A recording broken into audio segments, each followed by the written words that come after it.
মহিলা আসবে, এটা নাজায়েজ হারাম। বাচ্চা যখন প্রসব হয়েছে, বাচ্চার পাশে আজান দিতে হবে। ডান কানে আজান, বাম কানে একামাত, এ হাদিস জাল। ডান কানে আজান, বাম কানে একামাত, এ হাদিস জাল। বাচ্চার পাশে আজান দিবেন, যে কেউ দিতে পারে। খালা, ফুফু, নানা, নানি, দাদা, দাদি, বাপ, মা, যে কেউ আজান দিতে পারে। আজানের শব্দগুলোই হবে হায়াল সালাহ, হায়াল ফালা, ছেড়ে দিতে হবে, এ কথা ঠিক নয়। বাইরে গিয়ে কানে হাত দিয়ে চিৎকার করে আজান দিতে হবে, এ কথাও ঠিক নয়। পাশে এমনিতে আজানের শব্দগুলি বলা হবে। এরপরে দ্বিতীয় কাজ হচ্ছে তাহনিক। কোনো পরহেজগার মানুষের কাছে নিয়ে যাবেন, খালা, ফুফু, মা, চাচি, কোনো হুজুর, আলেম ওলামা যে হোক না কেন, খেজুর মুখে নিয়ে খুব ভালো করে চাবিয়ে বাচ্চার জিহ্বার ভিতর দিকে দিয়ে দেবে এবং একটু দোয়া করে দেবে, বারাকাল্লাহ লাকা ওয়া আলাইকা, বারাকাল্লাহ, বারাকাল্লাহ, তো দোয়া করে দিবে এইভাবে যে আল্লাহ ফাক্কিহু ফিদ্দীন, আল্লাহ আল্লিমুল হিকমা, আইজাকুমুল্লাহ বিকালিমাতিল্লাহি তাম্মা মিন কুল্লি শাইতানিন হাম্মা মিন কুল্লি আইনিন লাম্মা। দোয়া করে দিবেন আর এই খেজুর খাইয়ে দেবেন, এটার নাম তাহনিক। এরপরে দিন যায়, রাত্রি যায়, সপ্তম দিন চলে আসলো। 7 দিনে দিন আকিকা করতে হবে। 14 দিনে আকিকা করা যায় না, 21 দিনে আকিকা করা যায় না, জীবনে একদিন আকিকা করা যায় না। উট দিয়ে আকিকা চলে না, গরু দিয়ে আকিকা চলে না। 7 দিনের আগে বাচ্চা মারা গেলে আকিকা লাগে না। আব্দুর রাজ্জাক সাহেব, অনেকে তো বলছে যে চলবে, তারা চলবে, তখন দেখেন কিভাবে বলেছে। বলছে যে 7 দিনে উত্তম, তবে 14 দিনেও চলে। জিজ্ঞাসা করে দেখেন, এভাবেই বলবে। বুঝতে পারছেন না মনে হয়? 7 দিনে উত্তম, তবে 14 দিনেরও হাদিস আছে। 14 দিনও চলে, 21 দিনও চলে, জীবনে একদিনও চলে।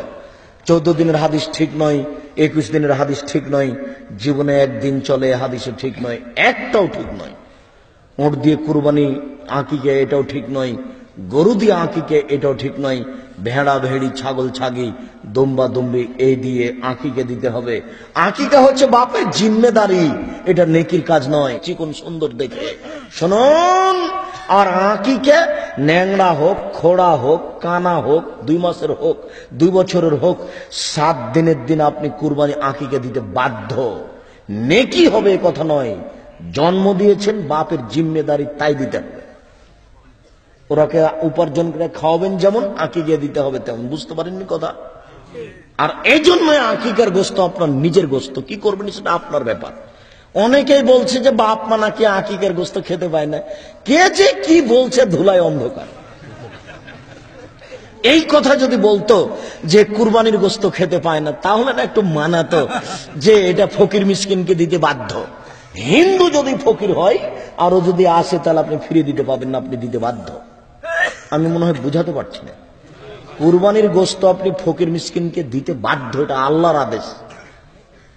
আল্লাহ বলছেন, কুলু ওয়াতিমুল বাইস ওয়াল ফাকির, তোমরা নিজে খাও, দুস্থ গরিব ফকিরকে খেতে দাও, এটা আল্লাহর আদেশ। আর আকিকা গোস্তের বিষয় নয়, গোস্তটা একটা অতিরিক্ত কাজ চলে এসেছে।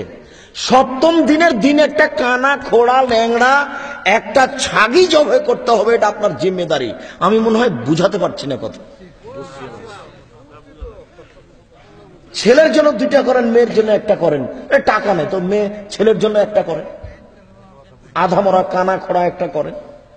যারা বলেছে কুরবানির মতো হতে হবে, তারা ভুল বলেছে। হাদিসে এরকম কিছু আসেনি।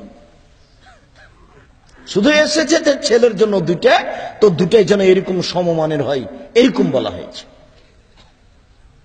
কিন্তু এটা জিম্মেদারি। 7 দিনের দিন আপনি আকিকা দেন।